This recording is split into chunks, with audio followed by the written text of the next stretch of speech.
la Cátedra Extraordinaria Benito Juárez, quiero darles la más cordial bienvenida a esta séptima edición de la Semana Internacional de la Cultura Laica.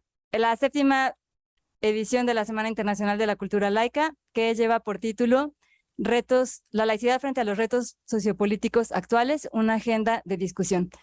Para nosotros es muy importante esta fecha, no solamente porque es la primera vez después de 2 años y medio que podemos vernos presencialmente, sino además porque la cátedra está cumpliendo 10 años este 2022, así es que para nosotros es un gran honor contar con su presencia, poder discutir temas tan importantes y tan relevantes como la laicidad, no solo como una categoría analítica, sino sobre todo como una categoría históricamente situada, para comprender el reconocimiento de nuestros derechos y libertades y también las condiciones que llevan a su ejercicio. Para esta mesa inaugural tenemos el honor de contar con la presencia de la doctora Mónica González Contró, directora de este Instituto de Investigaciones Jurídicas de la UNAM. Muchas gracias, Mónica, por estar aquí. Contamos también con la presencia de la doctora Liliana Rivera, directora del Centro de Estudios Sociológicos del Colegio de México. Gracias, Liliana. Y con el doctor Roberto Blancarte, investigador y profesor del Centro de Estudios Sociológicos del Colegio de México y además coorganizador de este evento. Muchas gracias, Roberto, por todo. Voy a ceder la palabra ahora a nuestra directora, por favor. Adelante. Muchísimas gracias a la doctora Mariana Molina. Es para mí de verdad un honor y un gusto, pues, el estar presente en la inauguración de esta séptima Semana de la Cultura Laica, que además coincide con el 10º aniversario de la Cátedra sobre Laicidad Benito Juárez, que ha tenido desde sus inicios su sede en este Instituto de Investigaciones Jurídicas, y pues un agradecimiento muy especial pues a nuestros colegas del Colegio de México, a la doctora Liliana Rivera del Centro de Estudios Sociológicos y al doctor Roberto Blancarte, también coorganizador de esta semana, que desde hace mucho tiempo también vienen colaborando en las actividades académicas de la Cátedra de Laicidad. En esta ocasión, además, yo celebro que esta semana se vaya a dedicar a esta reflexión muchísimo más amplia del papel que juega la laicidad en un contexto de vulneración de los derechos humanos, pero mucho más allá de lo que podría entenderse directamente vinculado, por ejemplo, con la laicidad, como podría ser pues la libertad religiosa, la libertad de culto, sino las condiciones estructurales de desigualdad, la inseguridad, y los grandes retos que vivimos en nuestro país y en nuestro tiempo respecto de derechos humanos, mucho más, en un contexto muchísimo más amplio, y cómo la laicidad también juega un papel fundamental en este contexto amplio de los derechos humanos, no solo como un baluarte de la garantía de las libertades, sino también en este contexto plural. Desde hace muchos años también la cátedra viene reflexionando sobre la laicidad en un contexto que es muy distinto pues al que yo me atrevería a decir incluso cuando se originó esta cátedra y al que vivió nuestro país en los siglos XIX y XX, debido pues al surgimiento también de distintas identidades religiosas y de convicciones éticas, no solamente una religión, sino de convicciones éticas, y el trabajo se ha enfocado mucho también a analizar este fenómeno y a resaltar la importancia de la laicidad en este contexto, precisamente como un hilo conductor y una característica del Estado. México tiene una larga tradición en la separación, ¿no?, de las iglesias y el Estado, y en la laicidad como un valor preponderante del Estado, y me parece pues que esto ha sido muy benéfico para nuestro país y nos ha incluso ayudado no solo a garantizar los derechos humanos vinculados directamente, sino también a mostrar la independencia y a tener cierta distinción pues con otros países en donde la laicidad o la separación es un fenómeno relativamente nuevo, pues países incluso con democracias consolidadas. De tal manera que no me queda sino agradecer de verdad muchísimo a la doctora Mariana Molina por esta perseverancia en organizar anualmente esta Semana de la Cultura Laica, que ahora, bueno, desde algunas ediciones es internacional, y reiterar el agradecimiento al doctor Roberto Blancarte por su papel en la cátedra todos estos años, en el comité también, pero como coorganizador de los eventos, y también al Centro de Estudios Sociológicos a través de la doctora Liliana Rivera, que pues acompaña también estos esfuerzos y enriquece pues la colaboración institucional para esta reflexión que es fundamental en nuestro tiempo. Pues muchísimas gracias, bienvenidas y bienvenidos, y todo el éxito en esta semana que se inaugura hoy. Al contrario, de verdad, muchísimas gracias a ti por tomarte el tiempo para estar aquí y por todo el apoyo que le has brindado también a la cátedra a lo largo de estos años. Muchísimas gracias. Voy a ceder la palabra ahora a la doctora Rivera, por favor. Buenos días a todos y todas. Es un honor participar el día de hoy en la inauguración de la 7ª Semana Internacional de la Cultura Laica, específicamente para dar inicio al foro Laicidad, frente a los retos políticos actuales, una agenda de discusión, el cual se desarrolla bajo el auspicio del Instituto de Investigaciones Jurídicas de la UNAM y el Centro de Estudios Sociológicos del Colegio de México. Me gustaría primero agradecer la invitación a los coordinadores de este foro, al doctor Roberto Blancarte, del Centro de Estudios Sociológicos, y a la doctora Mariana Molina, de la Cátedra Extraordinaria Benito Juárez, de este instituto, y por supuesto a la doctora Mónica González, directora del Instituto de Investigaciones Jurídicas de la UNAM, por recibirnos el día de hoy y albergar este foro durante los días 26 y 27 de septiembre. Muchas gracias.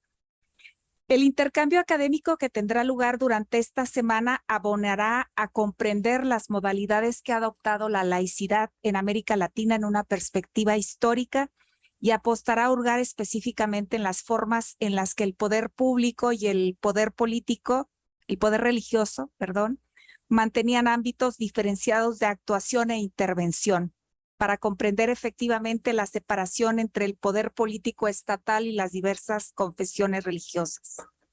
Sin más, pues no me resta más que desearles que tengan un diálogo muy productivo y mucho éxito en las jornadas que están por venir. Y bueno, y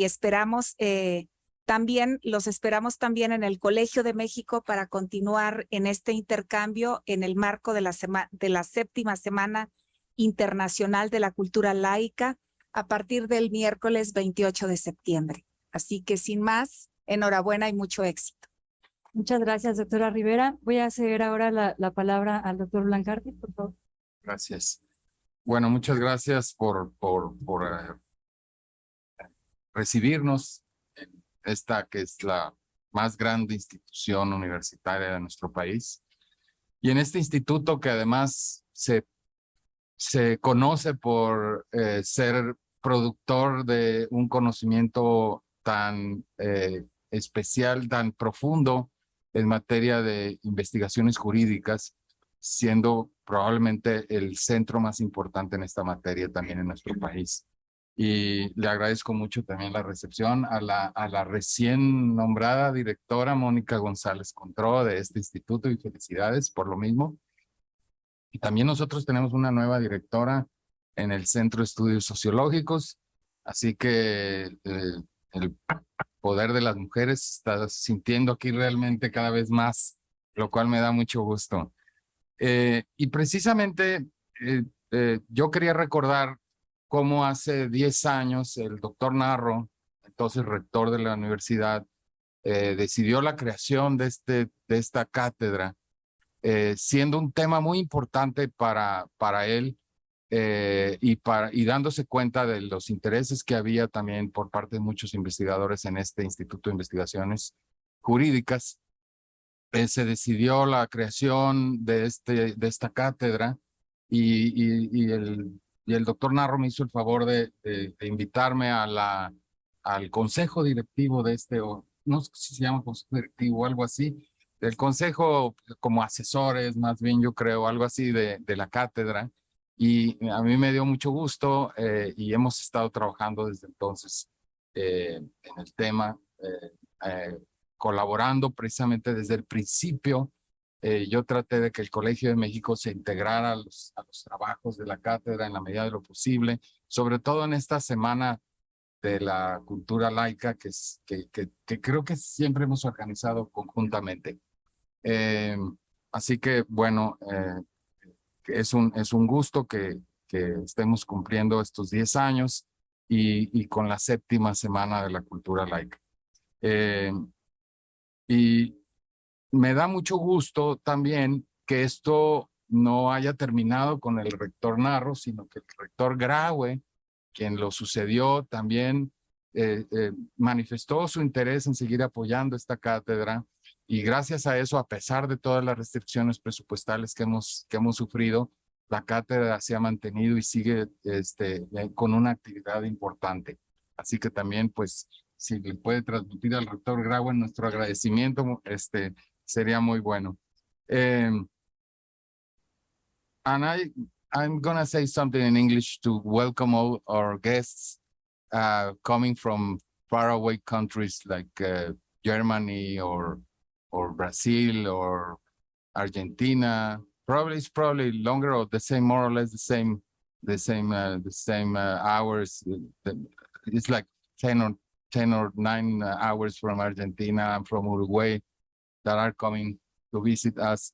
The first question that I asked them when they arrived was, how was the trip? And they all answered, very long. So thank you very much for being here, and for our colleagues also from Canada, Peru, and all other countries that are with us. Y precisamente el tema que escogimos para esta ocasión tiene que ver con los retos de la laicidad, porque nos damos cuenta que, si bien es cierto que la laicidad tuvo mucho que ver, digamos, estrictamente en la relación con lo religioso, y obviamente lo sigue teniendo, en la época actual es evidente que la laicidad, en la medida que se interesa por la libertad de conciencia y por la igualdad, enfrenta muchos más retos novedosos que quizás no hemos podido investigar de manera suficiente. Y en particular, el tema de la igualdad me parece muy importante, sobre todo porque pues es una de las, digamos, de las necesidades y de los requerimientos sociales más importantes que tenemos como sociedad. Y yo creo que desde una perspectiva, digamos, ideológica, la laicidad tiene mucho que aportar. Así que una de las razones por la que le pedimos a nuestro amigo David Koussens, que va a dar la plática, la conferencia magistral, hablar sobre estos retos de la laicidad, es precisamente como para darle un nuevo giro a estos requerimientos que se presentan para nosotros como retos sociales, que probablemente desde la laicidad hemos empezado a sondear, pero no de manera suficiente, y creo que esta será una buena oportunidad para iniciar estos trabajos. Así que, bueno, pues sin más, agradezco mucho nuevamente la hospitalidad de la universidad, y le agradezco mucho también a la directora de nuestro centro que nos haya apoyado también en estos difíciles tiempos presupuestales, a todos nuestros amigos que están haciendo el esfuerzo de venir de lugares tan lejos y también aportar su conocimiento. Y pues sin más, creo que con esto podemos terminar y dar inicio a los verdaderos trabajos de reflexión que tendremos con nuestros colegas. Muchas gracias. Muchas gracias, doctor Blancarte. Y pues bueno, a mí no me queda sino agradecer al Instituto de Investigaciones Jurídicas y también al Centro de Estudios Sociológicos del Colegio de México por apoyar este evento. Agradecer, por supuesto, también al personal del instituto, al equipo de la cátedra, sin cuyo apoyo este evento no sería posible. Y agradecer, obviamente, también a quienes nos visitan, tanto para formar parte de los trabajos de estas jornadas, como a quienes están como público presencialmente, pero también en línea. Muchas gracias. Ahora tendremos la conferencia magistral que lleva por título Nuevos retos sociales de la laicidad. Please excuse my English. I will try to do my best. Next, we have the keynote lecture, which is entitled New Social Challenges for Laicity. Nuestro invitado para la conferencia magistral de hoy es el doctor David Koussens, quien es profesor de la Facultad de Derecho de la Universidad de Sherbrooke, donde ocupa la Cátedra de Investigación en Derecho, Religión y Laicismo. El doctor Koussens está formado en Derecho en Francia y en Quebec. Tiene un doctorado en Sociología de la Universidad de Quebec de Montreal. Y su trabajo analiza la pluralidad de discursos sobre religión y laicismo, así como sus mediaciones jurídicas en varios espacios francófonos, concretamente en Quebec, en Francia y en Bélgica. Su trabajo analiza la pluralidad de discursos sobre religión y laicismo y desarrolla sus investigaciones principalmente en el Centro de Investigación de Sociedad, Derecho y Religión de la Universidad de Sherbrooke y en el Centro de Investigación Interdisciplinaria sobre Diversidad y Democracia. Ha sido además vicepresidente de la Corporación Canadiense de Estudios Religiosos desde el año 2020. Sin más, le damos una cordial bienvenida al doctor Koussens. Thank you very much for your presence. Please, the word is yours. Gracias. En primer lugar, quiero decir que yo soy muy contento de estar aquí y de participar con ustedes en las actividades de esta Semana de la Cultura Laica. Me gustaría dar las gracias a la doctora Mariana Molina Fuentes y al doctor Roberto Blancarte por la invitación. El tema del cual me pidieron de tratar nuevos retos sociales de la laicidad me pareció muy desafiante, aunque pronto me di cuenta que es mucho más difícil de lo que pensaba inicialmente. Los retos de la laicidad, pero ¿de qué laicidad estamos hablando? Y por tanto, ¿cuáles son los retos a los que se enfrenta? Hoy quisiera presentar algunos elementos para iniciar un diálogo, pero estas son consideraciones muy prospectivas que tienen como objetivo principal estimular el debate. Y voy a hablar en inglés, estudio el español, pero he olvidado mucho y es más fácil para mí escribir en inglés. So I switch now to English.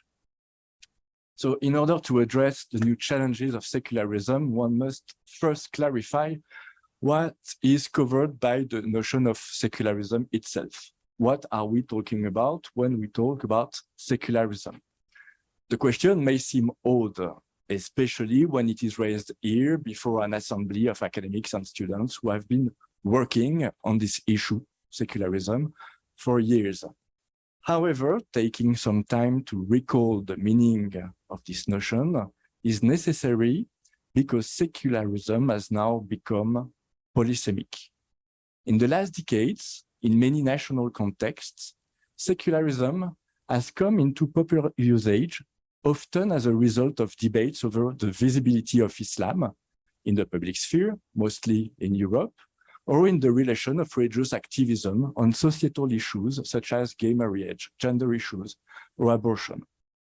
With this new reality, the notion of secularism gained its autonomy from the political and academic spheres, where it had often been confined before. Nowadays, it's been reclaimed by citizens, interest groups, political parties, and even by religious groups who redefine secularism based on their own value systems and associated secularism with distinct semantic lexicons. All the debates we have about secularism, the first observation we can make is about the proliferation of cause entrepreneurs. Cause entrepreneurs are groups who voluntarily work to define and redefine secularism according to their ideological, religious, political, or electoral projects. They may be political parties, militant groups, but may also be religious groups, or groups bringing together freethinkers and atheists. If each of these develops strategies they apply in debates over secularism, thus contributing to redefining its contours. And I'm going to give you two examples. The first example is from France. In France, secularism has traditionally been a value of the left, inherited from the fights opposing secular republicans and Catholic monarchists. However, since 20 years, over the course of debates on religious symbols, and mostly Muslim symbols in public schools, it was reclaimed by right-wing parties and even more recently by the far right. In 2003, a French deputy of the right, François Baroin, delivered a report to the Prime Minister arguing that with the development of the communautarism and Islamism in France, I quote, secularism has become a political issue on which the Republican right ought not allow the left-wing parties have a monopoly. And this deputy called for a repoliticization of secularism, for its conversion, I quote, into a value of the right in its opposition to the left, which has, I still quote, by and large converted to multicularism and has failed to take up the challenge of communautarism. It is also for political and electoral strategies that the Rassemblement National, the party led by Marine Le Pen, has been asserting itself as the standard bearer of secularism. In this context, secularism is reshaped in a reactionary way as a bulwark against Islam to protect the cultural, social, and affective coherence of a national community that is increasingly deemed to be under threat. And I'm giving you another example from Belgium. In Belgium, one can traditionally distinguish two secularisms. The first one is political secularism, which relates to the fact the state must be neutral and must treat citizens equal without discrimination on the basis of religion or beliefs. And the second secularism is very different. It is philosophical secularism, which pertains to the personal elaboration of a conception of the good life, which is based on human experience and excludes any confessional, dogmatic, or supernatural references. Philosophical secularism implies that individuals embrace the values of free inquiry and emancipation from all forms of conditioning. As such, this philosophical secularism, which is, and that's interesting, organized and financed by the Belgian state as a non-confessional religion, this philosophical secularism refers to an ideological position defined by the adherence to a particular philosophical choice characterized by the refusal of any reference to a God, a revealed truth, or to the existence of supernatural entities. The political activism of supporters of philosophical secularism have led to many secular advances in Belgium, particularly regarding sexual and reproductive rights. However, it has also generated a very specific representation of secularism, less open to the free expression of religious beliefs, which it tends to oppose in the name of free thought. So these two examples illustrate two types of cause entrepreneurs, but I could also have mentioned feminist communities, LGBTQ activists, trade unions, etc., all of whom are now increasingly active on issues of secularism in the debate on secularism, each promoting a distinct definition of secularism. In addition to these cause entrepreneurs are members of the general population or citizens who may not have a specific social or political agenda to promote, but still tend to wield the word secularism, and in doing so, they can also reclaim the concept and redefine its contours. For instance, in a survey on what the French say about secularism, the French scholar Cécile Alduy, French scholar but working at Stanford University, showed that the French put the term secularism in an abstract, timeless, and universalist semantic field and associate it in a rather consensual way with values of humanism and openness. But while there is a consensus on very abstract principles, Cécile Alduy shows that the interpretations of secularism are very divergent when the focus is on concrete applications. For some, secularism is aimed at fighting of Catholic clericalism. For others, it allows the preservation of a Christian heritage in the face of an assumed threat of Islam. For some, secularism is a bulwark against communitarism, while for others, it is a tool to protect freedom of conscience and religion. So in short, whether in at large and in political and academic circles, secularism refers to a multiplicity of meaning. Some see it as a value to be defended or fought against, others as a philosophy, others as a moral system, or even as what philosopher Charles Taylor would describe as a conviction of conscience. Furthermore, open secularism is opposed to closed secularism, flexible secularism to rigid secularism. We speak of republican secularism, Cato secularism, pluralistic secularism, radical secularism, and we even spoke more frequently of new secularism, an expression that nowadays is recurrent in Belgium, in Quebec, or in France.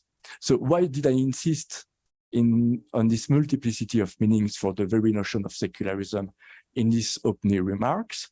First and foremost, because depending on the meaning we ascribe to it, secular challenges can be very different and even run in opposite direction. So if I want to address the challenges facing secularism, I obviously must specify the perspective from which I am engaging in this discussion with you. Secondly, because the multiplication of meanings for secularism is precisely the symptom of several challenges I would like to address today. As we will see, these challenges stand against secularism as a principle of political organization coextensive with liberal democracy. Sorry, I'm not very good with the PowerPoint. So in this presentation, I will not approach secularism as a value, a morality, or a philosophy, but rather as a principle of political organization. It entails that the state must be separate and neutral with respect to religious confessions and must protect freedom of religion for all citizens, regardless of their beliefs. It's a principle that can be observed and even measured from an analysis of how its fundaments, that is to say, the separation between church and state neutrality, freedom of conscience and religion, moral equality between citizens. So we can measure how its fundaments evolve within the political and legal governance of any given state. And here I refer you to the work of sociologists Micheline Milot and Jean Bobéro, but also to those of Roberto Blancarte and Juan Cruz Esquivel, who have designed good indicators of secularism in contemporary democracies. Also marked by different historical trajectories, its fundaments, the fundamentals of secularism, are identifiable in all liberal democracies, since all have faced the same democratic challenges at some point in their history. Secularism is therefore not a principle specific to the rare few states that have expressly affirmed it in a constitutional norm, such as Turkey, France, Benin, or Congo, or in a legislative norm, such as Quebec or the canton of Geneva. Secularism is indeed a corollary principle of liberal democracy. In liberal democracy, fundamental rights and the full exercise of the people's sovereignty are equiprimordial. On one hand, rights are a necessary condition for the sovereignty of the people, made of free and equal individuals who can only exercise their full sovereignty within a framework consistent with these principles of freedom and equality. On the other hand, it is the expression of the people's sovereignty that legitimizes the positivation of human rights, that is their anchoring in national positive law, since setting the boundaries for their identification, content, scope, limitation, and compatibility requires democratic deliberation. Such equiprimordiality, people's sovereignty, fundamental rights, is imperative and essential in a liberal democratic regime as it is under a secular regime. And in this context, decriminalization of abortion and homosexuality, the lifting of restrictions for the opening of businesses on Sundays, the legalization of medically assisted dying, as well as the successive reforms of family law are just a few examples of measures showing the extent to which religious normativities have loosened their grip on civil law. There has been an undeniable transfer of legitimacy from church to state, linked to the application of the principle of separation of church and state, a principle that need not be formalized in a legal norm to play an effective role in governance. Such transfer of legitimacy goes hand in hand with the constitutional enactment of the protection of fundamental rights, including the freedom of conscience and religion. And this dual process has been well documented in a variety of national contexts, Japan, India, Congo, Chad, etc., etc. In short, secular advances are correlated with democratic advances in every state. Secularism is never pure and perfect. It moves forward or recedes with the advances and setbacks in liberal democracies. And this can be seen today in the United States, where the Supreme Court's repeal of abortion rights is the sign of an undeniable decline in democratic principles, influence of religion on the court, and the meaning of the protection of fundamental rights, and by way of consequence, in an undeniable decline in secularism. So, I know many of you already knew these elements of definition, but I think it was important to recall them. Now that they have been said, I will put forward the following arguments. Over the past 20 years, the rise of populism from the right and from extreme right, their possible consorting with religious groups, as well as a fear of Islam, particularly in European societies, are all phenomena putting liberal democracies and consequently secularism to the test. The imperative of defending a common history, shared values and destiny, now deemed as under threat, is being increasingly invoked as an argument against the protection of fundamental rights. Political authorities have begun to systematically lump secularism together with certain ethical, philosophical, cultural, and even religious conception of the good, thereby vitiating its traditional liberal essence. With the continuing judicialization of religion, this trend has often found a resonance in national courts, which are not longer always able or lack the will to position themselves as bulwarks of rights, of freedoms. This transformation is settling into the minds of citizens in general. It also stems from the efforts deployed by some politicians, at times with the approval of the courts, to delegitimize fundamental rights in order to supposedly preserve the cohesion of the national community.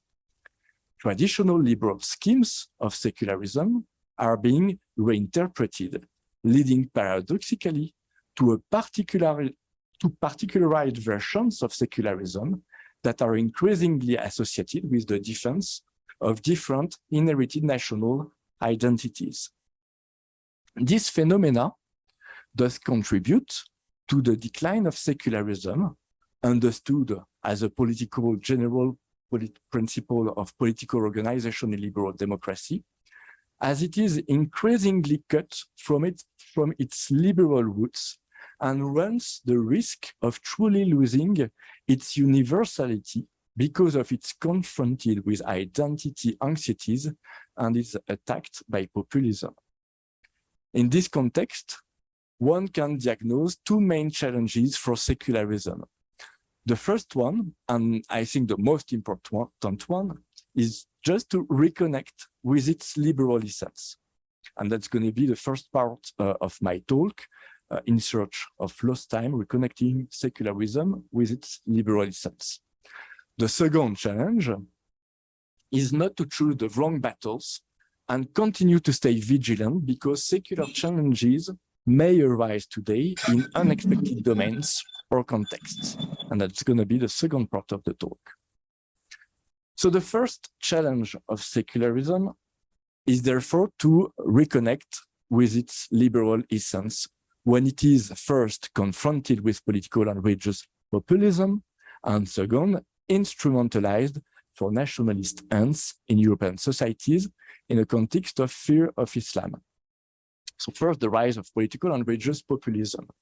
Today, this rise, mainly from the right and from the far right, as well as the increasingly strong associations of populisms with religious groups, evangelical and Catholic here in Mexico, identitarian Catholics in France, Islamic in Turkey, is bringing religion back into the political sphere through the back door. And this phenomenon blurs the boundaries between religion and politics, and thus undermines the principle of separation of church and state in many ways. And I would like to identify at least two. First, religious groups are sometimes able to penetrate the very core of the structure of political power because of their vigorous activism. In the USA, for example, theologian André Gagné showed that President Trump, who was supported by over 80% of white evangelicals during the 2016 elections, Trump was receptive to dominionism, based on a very particular interpretation of the book of Genesis. This evangelical theology of political power aims to establish the kingdom of God on earth by reconquering the seats of power. That's to say, politics, education, economy, arts, etc. These seats of power deemed to be currently under the influence of a secular culture. The reintroduction of religion into politics during the Trump era is, of course, beyond doubt, and the three judges you appointed to the Supreme Court are clear indications of this new reality. The same political activism of evangelicals can be observed in several secular states in Central Africa, notably in Congo, Democratic Republic of Congo, Cameroon, and Gabon, countries that became democratic in the 90s and that became secular. The principle of secularism was inscribed in their constitution in the 90s too. Such activism, such evangelical activism, is now reflected in the importance for election candidates to receive the support of churches, and more directly in the number of church ministers running for office in various municipal, legislative, and even presidential elections, as was the case in Democratic Republic of Congo in 2006. Some of these election attempts are successful and lead to an even stronger political representation of evangelicals in national parliaments. In many cases, this entering into the structures of power is accompanied by a second phenomenon. Many secular gains are now under threat with respect to a number of societal issues, even though the secularization of the law has allowed the separation of religious and civil norms. The decision of the US Supreme Court to overturn Roe versus Wade on June 24th is probably the most vivid and shocking example of this. I will now briefly consider one other example. As Gabriela Valente and Jacqueline Moraes-Teixeira have shown in Bolsonaro's Brazil, Brazilian Catholics and evangelicals are now implementing political strategies to try to influence public education policies. and they're trying to introduce a new grammar, evangelical grammar. They call that an evangelical grammar to replace pedagogical contents related to gender theory and LGBTQ rights. So therefore, the rise of populism is reflected in a reintroduction of religion into political and legal governance in some states, particularly in Europe. It is also combined with a fear of Islam and immigration, which further weakens secularism in its liberal understanding. And this is particularly the case in Francophone societies like Belgium, Switzerland, and France. In the recent decade, debates over secularism in Europe, but also in Quebec, have gradually focused on the outward expression of the convictions of minority religious groups, mainly Muslims. The visibility of religious symbols associated with the majority has declined, especially with the conversion or demolition of disused Christian places of worship. By contrast, the perceived heightened visibility of Islam fits into a sentiment among certain segments of the population that the majority cultural and religious identity is being erased. Islam is also deemed a worrisome religion, as the wearing of religious clothing is systematically associated in the general public with a rejection of modern values, particularly gender equality or the protection of the right of sexual minorities. In this context, some invoke the rationalism and the modern ideals of the Enlightenment as tools to reinforce secularism, which has, in their mind, become too permissive and is threatened by the return of religion, symbolized by this visibility of Islam, the return of religion in public sphere. In the face of the visibility of religion, of Islam, they also invoke the imperative for every citizen to be free and cut off from any identity other than citizenship. And this is used almost as a mantra. Even this means that freedom of religion should be weakened along the way. But surprisingly, religion is making its way back into national imaginaries.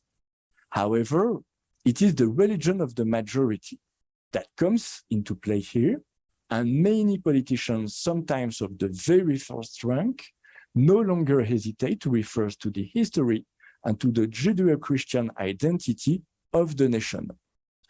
This happened recently in Quebec, when Prime Minister François Legault, in a recent debate on the law forbidding the wearing of religious symbols for public servants, the Prime Minister François Legault did not hesitate to voice his emblematic "That's the way we live here," without wearing religious symbols. It also happened in France, where President Macron, in a few recent discourses, called for the renewal of ties between the secular state and the Catholic Church on the aftermath of tensions linked to the legalization of marriage between same-sex persons.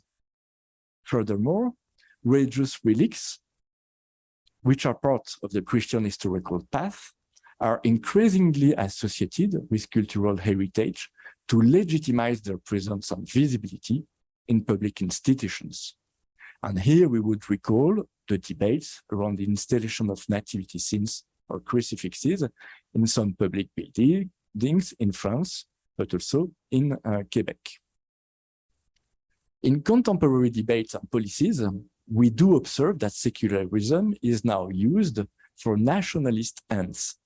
Such manipulation unfolds in a paradoxical dialectic tension between two poles. This new secularism that we can observe in Belgium, France, Quebec, is of a French Republican nationalist vein.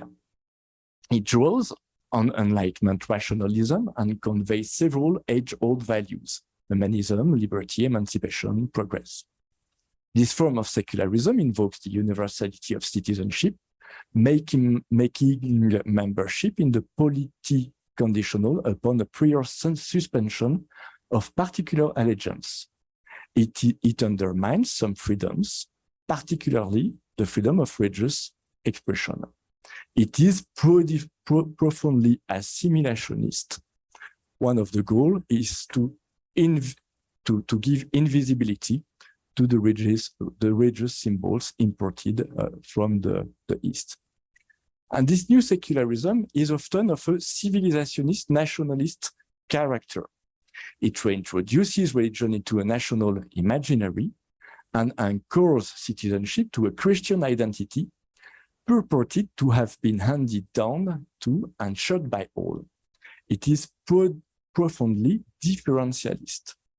In Quebec, in France, in Belgium, in Switzerland, the improbable coexistence of these Republican nationalist and civilizationist nationalist secularisms in contemporary public governance derives its justification from one single factor, the presence of Muslim minorities, which over the past 20 years has been gradually construed as a problem. It has now become the principal lens through which the issues of secularism are redefined. This Muslim problem becomes the glue holding together the two albeit contradictory poles of nationalist secularism. And through a reinterpretation of traditional schemes of Republican universalism, secularism now becomes a central component of a Republican identity, even in some monarchy, like Belgium and Canada, but of a component of a Republican identity and a Christian culture specific to the nation. The nation is, in a sense, re-ethnicized in its Christianity, but this Christian ethnicity is ultimately considered to be potentially universal. Nowadays, these nationalist conceptions, the rise of which we can observe mainly in European societies, have become the main interpretative framework for all contemporary deployment of secularism, even at the cost of a diminished fundamental rights and a loss of the liberal roots of secularism. Legislative texts adopted over the past 20 years in France, in Quebec, in Switzerland, as well as their endorsement by national and international jurisdiction, are a clear illustration of this phenomenon. I give you an example. In its decision SAS versus France, it was the decision by which the European Court of Human Rights considered the wearing of the banning of the wearing of the full veil was not opposite to the Convention of Human Rights. In its decision, the court has even justified the limitation on freedom of religion based on the concept of living together. Living together, a concept which has never been clearly defined, even by the European Court. So reconnecting secularism to its liberal essence is, I think, the major challenge for secularism today. Another important challenge, and that's going to be the second part of my talk, is linked to the often forgotten domains in which secularism may be put to the test. Okay, so I do not have here to mention all the domains in which secularism plays a role because they're numerous. Instead, I would like to quickly touch upon two ideas. The first one pertains more specifically to secularism in the European states, where Islamic is the subject of acrimonious debates. In these states, secularism is often reduced to the sole question of Islam and translates into mere ad hoc measures banning religious symbols. Such circumstances are unfavorable to any secular vigilance over other, at times more important issues.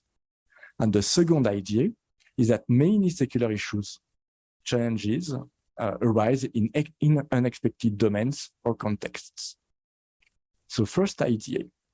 In Europe and in Quebec, the acrimonious discussions over the visibility of Islam have placed the notion of secularism at the heart of public debates at the cost of a considerable reduction of its meanings. The issue of visibility of Islam now structures the way in which we understand and we define what secularism is.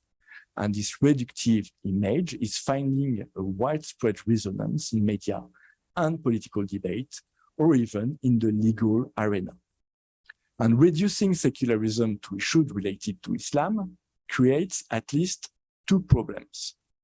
First, the popularity of this simplistic image of secularism, combined with the rise of populism, can lead to abuses that undermine rights and freedom and damage the social fabric.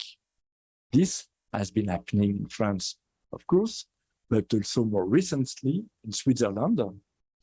In 2019, the Canton of Geneva approved by popular vote a law on the secularism of the state. That's the title of the law. But the first and most important chapter of this law was devoted mainly to a ban on the wearing of religious symbols by civil servants and elected officials during the performance of their duty. The same year, 3 years ago, the Quebec Legislative Assembly adopted a law boastfully titled Act Respecting the Laicity of the State. However, the ambition of this law was in no way to organize the relation between the state and religions, but simply to prohibit some categories of provincial civil servants from wearing of religious symbols. And the debate on this law only focused on one category of symbols, of course, Muslim religious symbols. Second problem, which is, I think, the most important, the attempt to religious freedom is, of course, very important, but second problem, the focus on the Muslim question alone weakens the effort for secular vigilance over other, sometimes far more important issues. For instance, there are debates over issues such as the expansion of civil marriage to same-sex spouses, the legalization of medically assisted procreation, euthanasia, the opening of businesses on Sundays, and so on. This should provide opportunities for the state to continue to separate religious norms from civil norms. They are very important issues of secularism. But in many societies, and mostly in European societies, they are not perceived as such. They are, at least in Europe, but also in Quebec, real blind spots of contemporary secularism. Through them, we realize that Christian norms are still a major part of the collective ethos. They continue to obscure many real issues of secularization.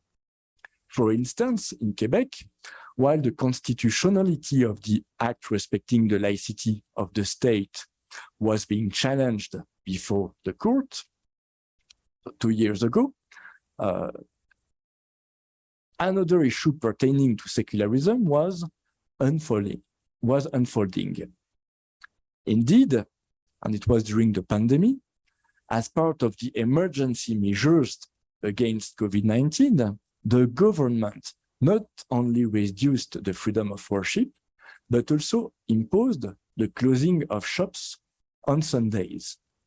However, in 1985, the Supreme Court of Canada, in an important decision, Big Drug Mart, a decision over the constitutionality of the law which prohibited any work on Sundays, the Supreme Court of Canada, in this decision, recalled the principle of separation of church and state, or more precisely, the separation of religious norms and civil norms. And I quote the Supreme Court. So, quote, the Act gives the Act, so that was the law that forbidding the work on Sunday. The Act gives the appearance of discrimination against non-Christian Canadians. Religious values rooted in Christian morality are translated into positive law binding on believers and non-believers alike. The protection of one religion and the concomitant non-protection of others imports a disparate destructive of the religious freedom of society. End of quote. In other countries, notably in France, the issue of business opening on Sundays regularly makes its way back into political debate. But here again, this issue is always approached as a matter of labor law, a matter of trade union law, but never as a matter related to secularism. And I do not say it's not a matter of labor law, but I say it's also a matter of secularism. So this situation is all the more problematic since many societal issues are at the heart, as I mentioned in the first part of my talk, of significant religious, often Christian activism. In France, the strong mobilization of religious activists against the opening of civil marriage to gay couples in 2012 and 2013 is a clear illustration of this. While the focus on Islam, just like the weight of a collective Christian ethos in many Western societies, often obscure important secularism issues, challenges can also emerge in new, unexpected domains.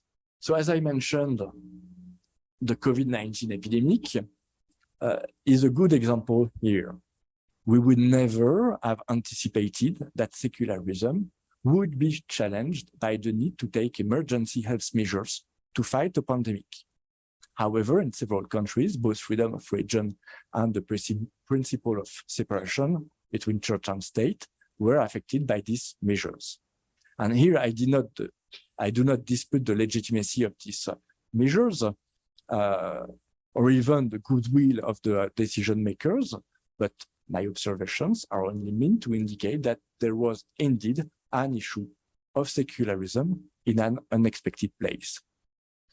Other challenges for secularism are emerging today, and they're due to the societal transformations, technological advances, or environmental problems. While it is obviously not possible for a researcher, especially for a sociologist, to predict the future, it's possible to try to identify issues over which secular vigilance must be exercised. And let us first consider the problem of population displacements linked to recent armed conflicts, climate change, or extreme poverty in the global south. These are a challenge to secular Western states before and after these new populations arrive on their territories. Before their arrival, we may wonder to what extent religion does not become, in certain cases, an indirect criterion for the selection of refugees. There is indeed a greater enthusiasm of European states to welcome Ukrainian refugees, whose Christian culture is deemed closer and compatible, compared with the Afghans, Syrians, Iraqis, or many others who equally seek a better future and continue every day to risk their lives by crossing the Mediterranean with a widespread indifference of Europeans. And the same has been true over the past decade with the acceptance of Eastern Christians, often privileged over the Muslim refugees. And once this population arrive on their territories, secular states face the challenge of finding solutions that best protect the fundamental rights of every individual. Among these fundamental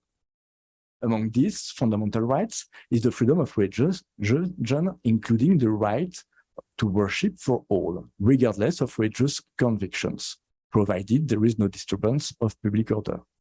The host state must therefore guarantee this freedom, even if some religions are not always socially accepted by the host society.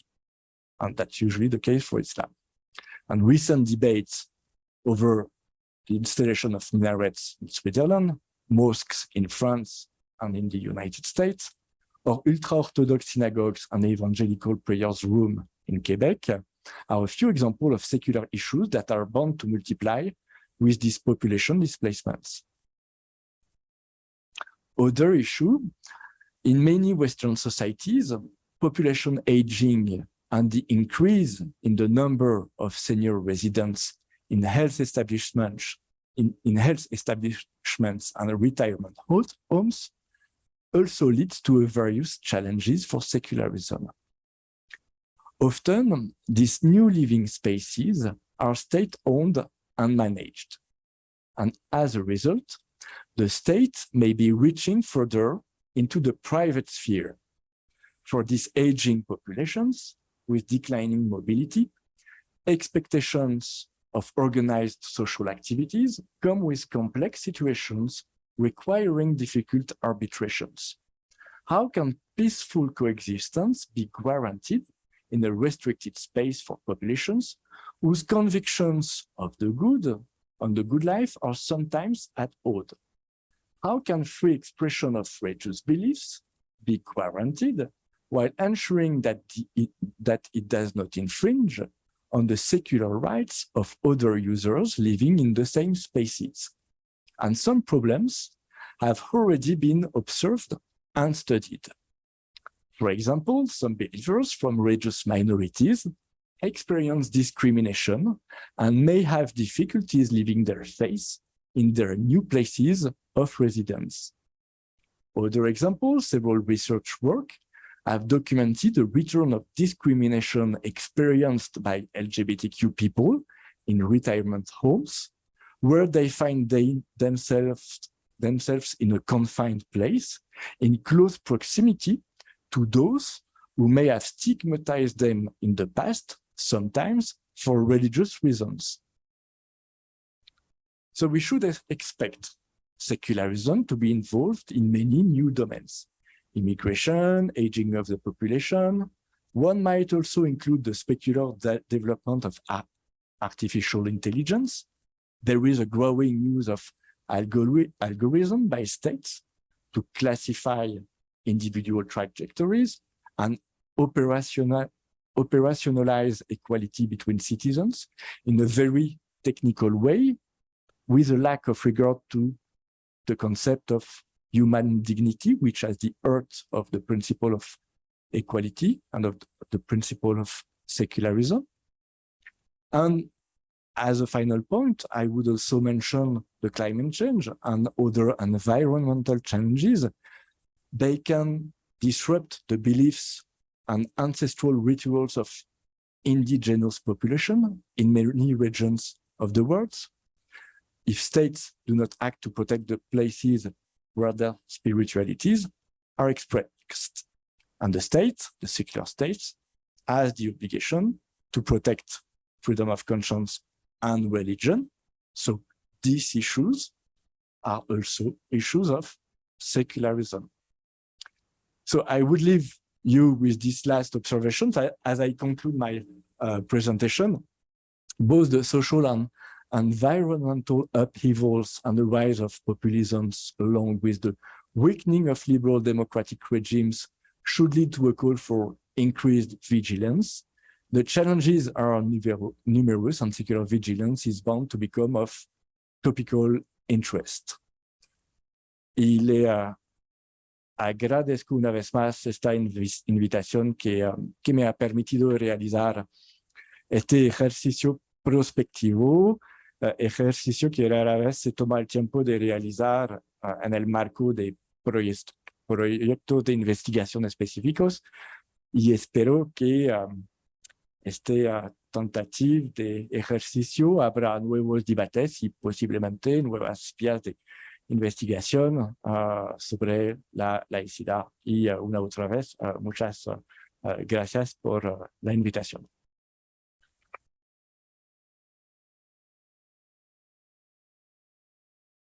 Al contrario, muchas gracias por la presentación, ha sido muy interesante. ¿Está bien si hablo en español? Or do you want me to translate? No, if I need a translation, I will tell you. Okay. Sí, muchas gracias. Gracias por la presentación. Ha sido una exposición muy interesante. que me parece que ha puesto sobre la mesa cuestiones muy importantes de discutir, no solo en este espacio, sino en general. Por ejemplo, el primero de ellos es que la laicidad, secularism in English, no es un término que esté, digamos, completamente definido, sino que es un término polisémico y que esa polisemia obedece a los intereses de grupos activos con diferentes convicciones ideológicas, distintos proyectos políticos, electorales, religiosos incluso, que desean reposicionar este término en el espacio público, pero a partir de sus propios intereses. Otra cuestión muy importante que se ha señalado es que a la par de esta dificultad, existe también una dificultad para hacer operacionalizable este concepto a partir de leyes o de instituciones o de normas específicas que aseguren la igualdad, la libertad y la inclusión entre sociedades cada vez más plurales. Y a eso hay que agregar además que la laicidad no es tampoco un fenómeno que pueda pensarse como estático, sino que está en constante movimiento, que tiene que hacer frente a retos distintos en función del contexto en el que se inscribe. Y bueno, el doctor ha señalado algunos de esos retos, como lo son la migración, el cambio climático, el ascenso de los populismos, tanto políticos como religiosos, el desarrollo de las inteligencias artificiales y otros retos más.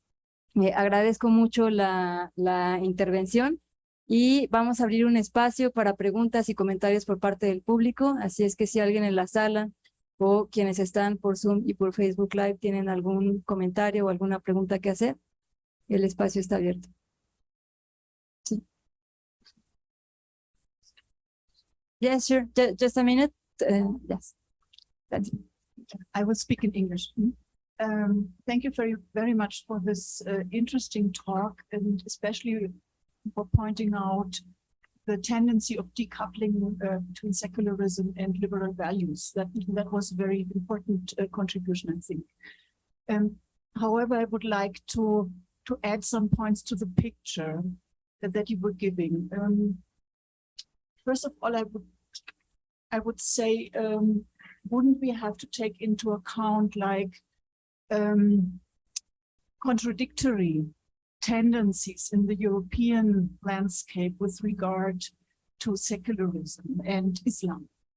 For example, if you look at a variety of European countries, including France, you find next to each other a growing institutionalization of Islam in European institutions, and you find Islamophobic tendencies as you described them.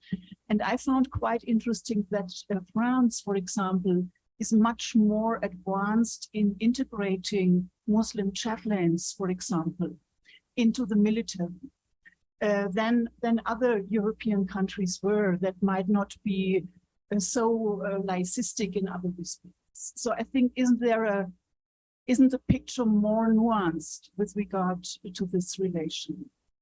And another point that also relates to France, I think there are not only like these secularist entrepreneurs that you pointed out rightly, but if you read like reports on the situation in French schools, you find also religious entrepreneurs, Islamic entrepreneurs that try to influence Islamic students to act religiously stricter. So there is a battle for the students going on. So I think if you look at it like in a field perspective, one needs to include also these religious activities. What surprised me that you pointed out, and also this is rightly, I think, the problematization of the growing visibility of Islam. But you didn't say anything about the Islamist attacks that especially France was suffering so much. So I think that there is like a mutual reinforcement of radicalisms and populisms, both coming from these political sides taking secularism sort of on its agenda, but also from religious extremists. And this, of course, plays a role in the perception of Islam in European countries. And the last point, if I may add, I think the burqa is a complicated special case because in France, the Muslim population did not support the acceptance of the burqa in public. So obviously the burqa is not just like one example for the decay of religious freedoms, but it's a special case that provokes specific sentiments because of the complete invisibility of the face in public. And Muslims that would defend the wearing of the headscarf did not defend the wearing of the burqa. So I think just to add some nuances to the questions that you were giving. Okay. Okay, so a lot of questions. So maybe I will start by the end on the burqa question. The burqa problem was a problem construed by the French state, and that was my point, because I agree with you. The big majority of Muslims absolutely disagree with the wearing of this symbol, but the point is that there was no real problem of wearing of burqa in France.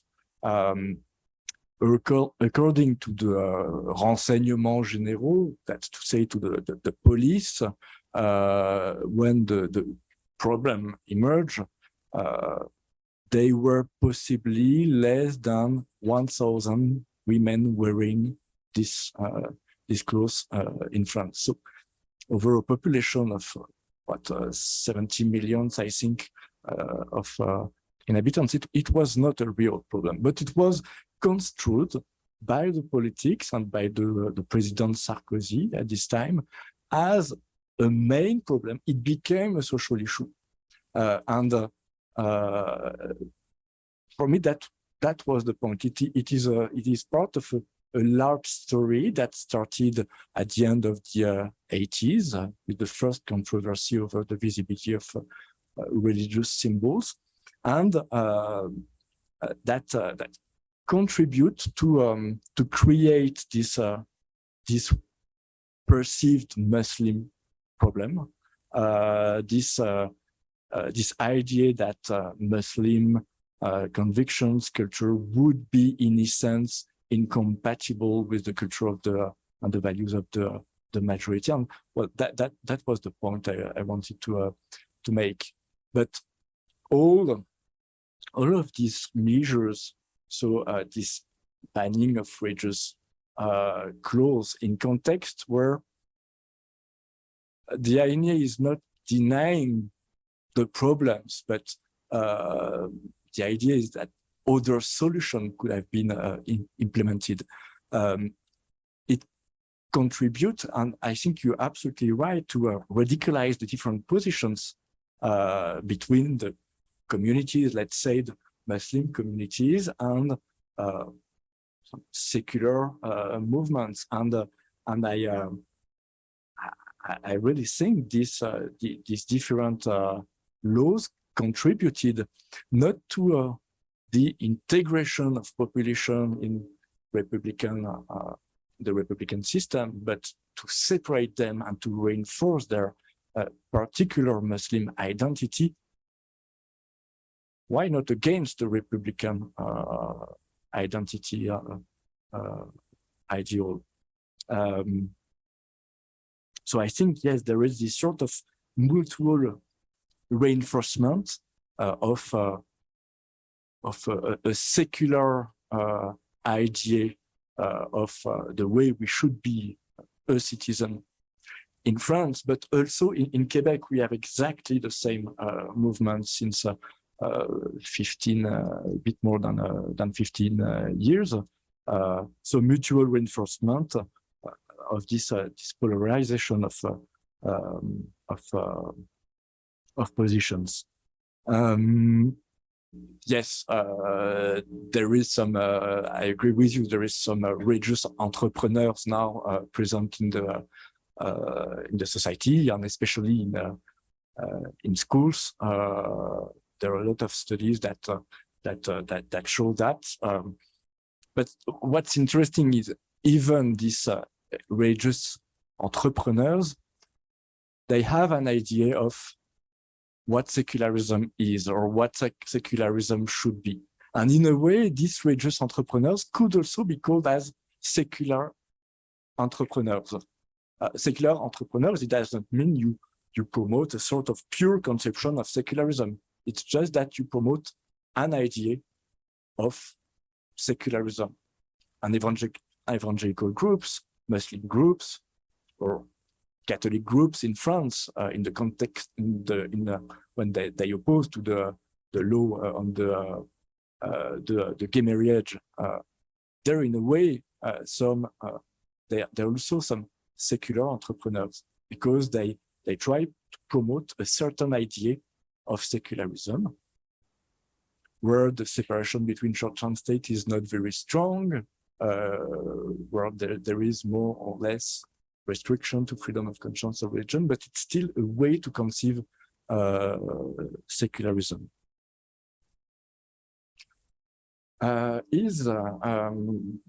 So this tendency to recognize a sort of Islam in France. Is France d'avant-garde in its recognition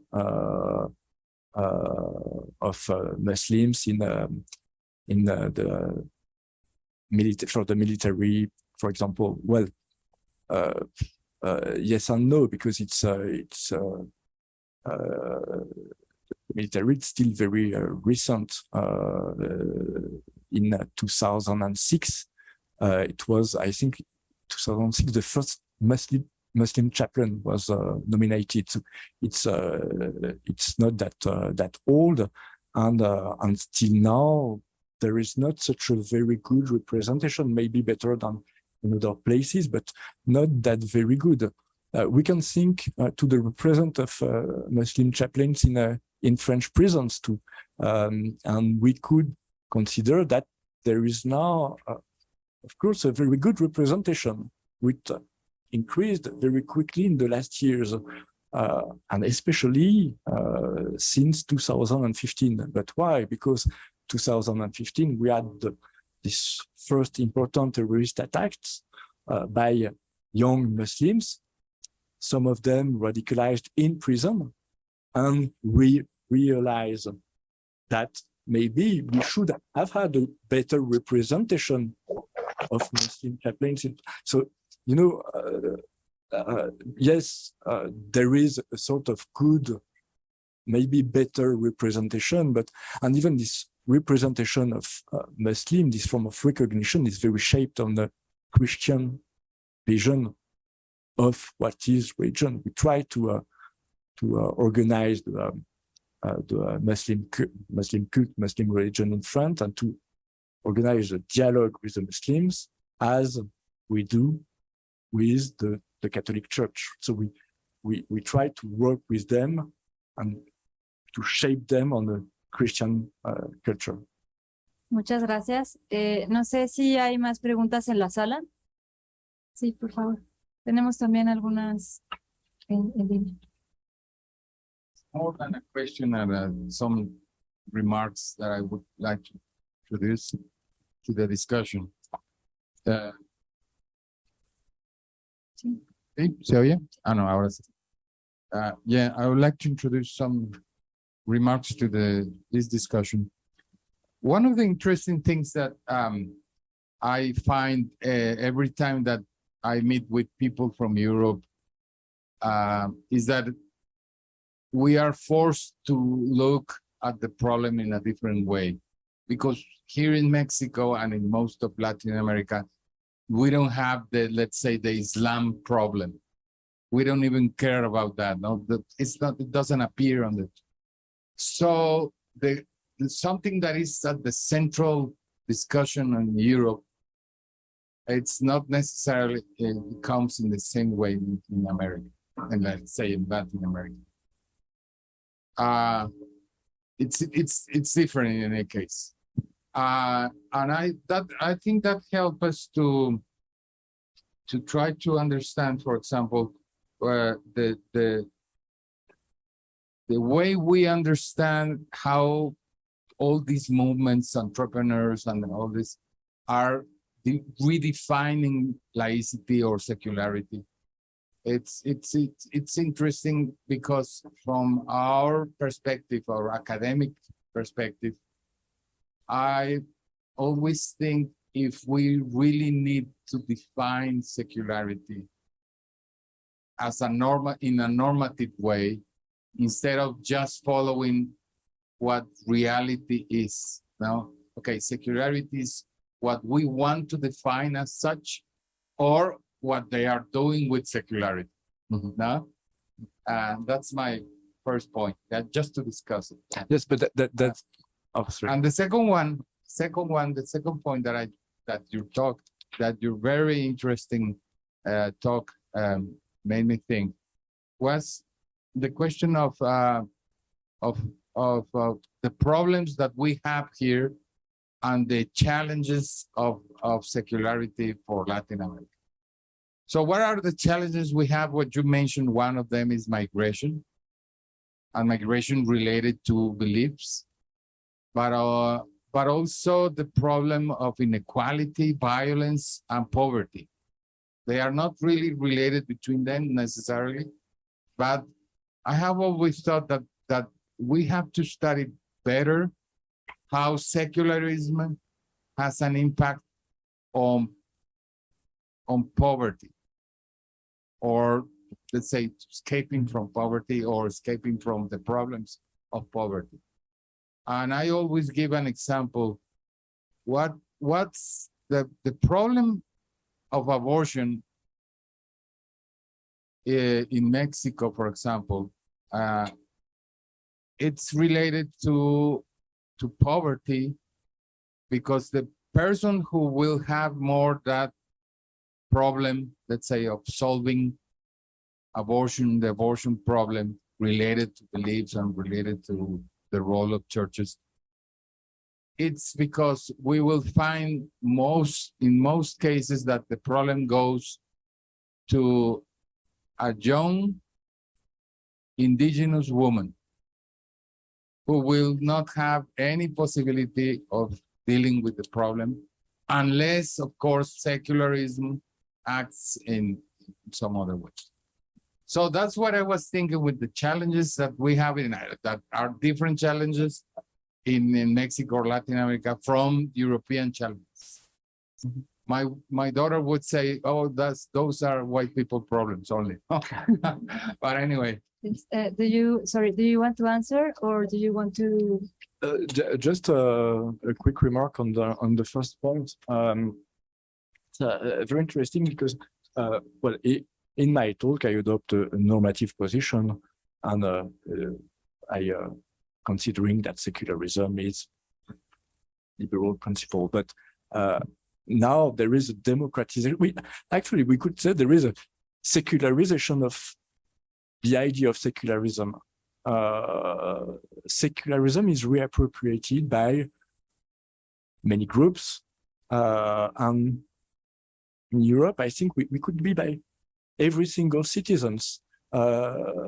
In many societies in Europe, but also in Quebec, 20, 30 years ago, nobody was really talking about secularism. Nobody had heard about secularism, but it was not the subject of a common discussion. Today, it's really in the usage, in the common language. We talk about secularism all the time, but everybody talk about something different, even in a family, even and being sociologist, we should never delegitimate each of these conceptions, saying, no, it's a bad conception because secularism, it's a liberal principle. No, we have to take them into account, to take this new reality into account, to understand, and maybe the second time to be active, to be militant academics, to try to continue to promote rights and freedoms, that to say a liberal way to say to understand secularism. Thank you. We have 2 more questions in the room. So, yeah, I think I'm gonna add a totally different perspective. Also, I think the narrative of your talk was a little bit that of like a decay of secularism, when you said it has to be reconnected with its liberal essence, so meaning universalist values, I think. But then you also hinted at the blind spots of secularism that I understand have always been there, like the hidden connection with like Christian heritage culture or something like that. So my question would be a little bit provocative. Has it ever been universal, or is it just in this situation of growing diversity that we can see also the particularist heritage of secularism, as post-colonial critiques would say? And would the challenge then be, if we want to put that question progressively and not too skeptically, to now show that there's truly a possibility of a truly universal secularism that has shown a different phase, like in the colonial encounter and all that kind of stuff? No, you're right, and I agree with your point. I try to find the most common points to talk about the different secularisms and the challenge they can face in liberal democracies, but even liberal democracies, it's not very universal. So I completely agree with you. I would say this is more a rhetoric exercise to try to find some common points and to elaborate the discussion understandable for the most of us, but it's in itself, it has no sense. And if we adopt some post-colonial perspectives, we couldn't say that this conception of secularism is universal. gracias. Tenemos otra pregunta. Okay. Well, I agree with Roberto. I think here it's important not how we define laicity or secularism, but how is the different groups are defining that concept. And it's interesting to analyze. There are minority groups that struggle about that definition in order to decide which their own definition must be the general or the whole society. I think the same is happening with the freedom of conscience. When many laws are approved by the parliament about abortion or about sex education, some minority groups are using or appealing to the freedom of conscience in order to avoid the law that have been approved. So it's interesting how different groups, minority groups, I support that idea, are trying to keep that concept and trying to decide how to define in order to have a strategy in the public sphere. Thank you. We have another question. This is online. It's from Rafael Lopez, and the question is, according to the recent research, in the USA, there are certain religious groups which are present in the government, mainly in the Congress. Do you think we are entering a new perspective of the secular state, or do we need to eliminate these practices? It's not a problem in itself that someone who clearly is identified as religious enter the parliament. You can be elected by the people because of your religious values. But there is a distinction between this representative and the state. What what will implies in terms of legislative activities, and it's at this point we'll be able to measure the evolution of secularism. But in itself, I don't think there is a problem. It may be a problem when, and I told it in the talk, when they enter and when there is then a real effect on the separation between civil and religious normativities. But we can't prohibit this expression of religious convictions in the public sphere, and especially in the political what I. Thank you very much. And there is another question online. This is by Manuel Alejandro González. And he wants to ask you if secularism is also defined and redefined by Islamic groups or not? Yes, just again on the last question. You know, the question is secularism against itself. Because secularism is, of course, the guarantee of freedom of conscience and religion. Well, of course, but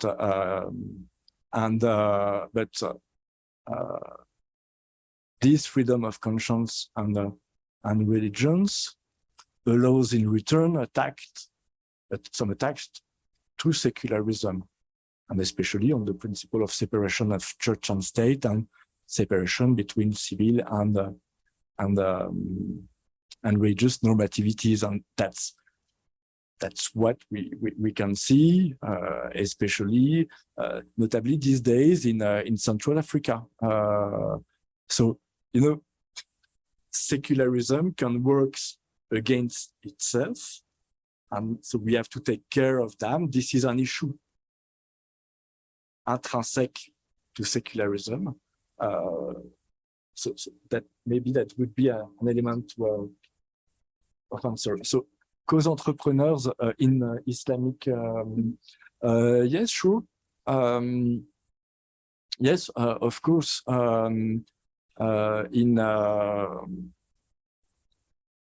Yes, of course, and they're very active in the debates.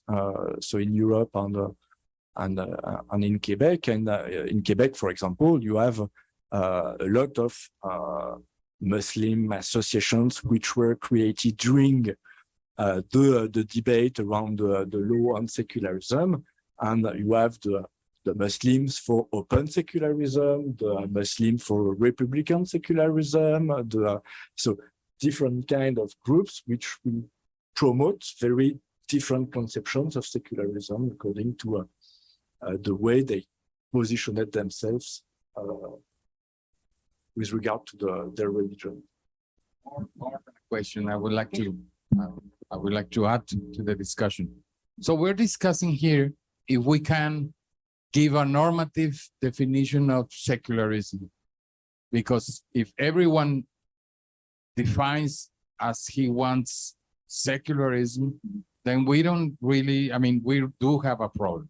Of course, that's why I said reality is that, but it's like for democracy, can we say, we are tempted to say, of course, that's not real secularism because this and that and that, or this is the real secularism. And that's, of course, that's a big danger to make an orthodoxy of secularism.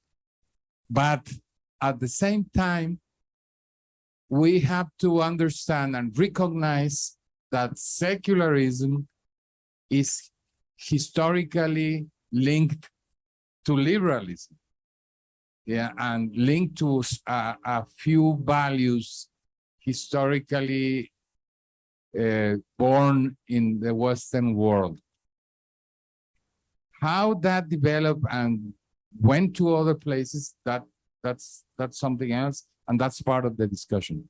But we have to recognize that in order to understand why we find some deviations of that also, in a way. And of course, that the central point of the central question here is if Western secularism is related to these historical sources, historical roots, what's the link between religion, in that sense, Christianity, and secularism? Because the question is Western secularism really related only to Christianity, or it's not, or it has other sources, other roots? Because the Islam countries have a problem with that. Can we have an Islamic secularism? Do we have, and maybe Florian will help us with that, do we have roots of secularism in Islam societies? And that's part of a bit of the project of multiple secularities. Do we have different sources? So could we recognize that beyond the historical sources of secularism, can we find some other things? And then could we redefine that? And up to what point we can do that? That would be for me the thing that you made me think with this talk. Thank you. Thank you. This comment or question linked to what Roberto Blancarte just said. And I think I would agree with for example, with the first part of what he said about secularism, which is must be seen as historically rooted and not just like defined, like everything goes. I think that's important, but I would stress that I think there is a blind point that should be addressed, and that is also colonial history. How did it spread to the whole world? I think that should be addressed through an historical approach to colonial history, because, well, also in the case of France, it was here, the topic was France, but there was no mention of colonial history. There is a romanticization of France from other countries, for example, like from Germany, saying, oh, in France, they do this and that, but they don't put into the table the topic of colonial history, which is very long and also explains the dynamics, for example, of France. And well, I would just like to address it and also say that what you mentioned about the dialogue, which is which takes place in Europe, which is in Christian terms, although it can be with Muslims. I found that very interesting, and I think it's a key point, because then what you would be saying, if I understood right, is then that this dialogue is not a real dialogue, but a Christianization of the dynamics. So whatever fits is okay, and whatever doesn't fit, then it's seen as not okay, or against secularism, or against modernity. And I think not just secularism, but modernity should be historically defined, or the debate opened, to see where the definitions of secularism are rooted, different definitions of secularism. Mm-hmm. That would be all. Yeah, thanks. I'd like to maybe connect that aspect that Roberto raised, the possible sources or references in Islamic societies to secularism, with another point that also addresses the, or what do you have, an analytical or normative perspective. And in a way, to put it succinctly, and then try to elaborate then in a second, my argument would be that, contrary maybe to what you suggested at the end, that we should, at a lot of other aspects other than Islam, also under a lens of secularism, connecting with secularism. In a way, I think it should be less about secularism and more about equality, actually. And this connects to Islam in the sense of, when you look at Islamic arguments that explicitly favor secularism, so staying with this normative perspective that you brought forward fruitfully, I think, then these explicit arguments are recent. So to explicitly say, I'm a secular Muslim, I favor an Islamic secularism in this terminology, that's rather recent. But when we make the precise connection that you suggested between secularism and certain rights, equalities, liberties, then this has a much longer genealogy and trajectory in Islamic intellectual context as well, without designating itself as secularism. Oftentimes, it might even say we are against secularism, or we don't need secularism in order to have these kinds of rights. But these kinds of rights and equalities are crucial, also when they do not articulate themselves explicitly as secular. So this would be when we follow a normative understanding of secularism. If one would, still to Roberto's point, have a more analytical understanding, and that multiple secularities, concept of secularity as one of distinctions and differentiation between religion and the secular part of society, social sphere, put it that way, then you come up with a much longer historical trajectory. That would evidently be more complex, but it would also show that also in pre-colonial settings, we had these kinds of distinctions between religion and other social spheres in Muslim societies that could then also be appropriate for or elaborations of secular arrangements in modern times. But to connect to the point of equality, and I grant you the association between secularism and liberal rights, as has been mentioned, especially from a post-colonial perspective, it could be problematized, but I mean, granting that for now, because I think it's not only an association, but there's can historically elaborate on that. But I had the sense that then in the course of your talk, it increasingly shifted to also notions of equality and of human dignity. When I was some points not even sure, okay, are these necessarily related to secularism? Of course, that was the perspective and the lens of your presentation here, when you argue that one can make a connection also to questions of secularism with COVID-19, with migration and climate change, without this excluding other points. But would it not, precisely concerning some of these aspects that you mentioned, be primary to look at these also under socioeconomic perspective? To say, no, it's not primarily about religious freedom or conscious or the expression of one's religious belief, but it's about socioeconomic equality, and also about equal rights in the sense of the absence from oppression.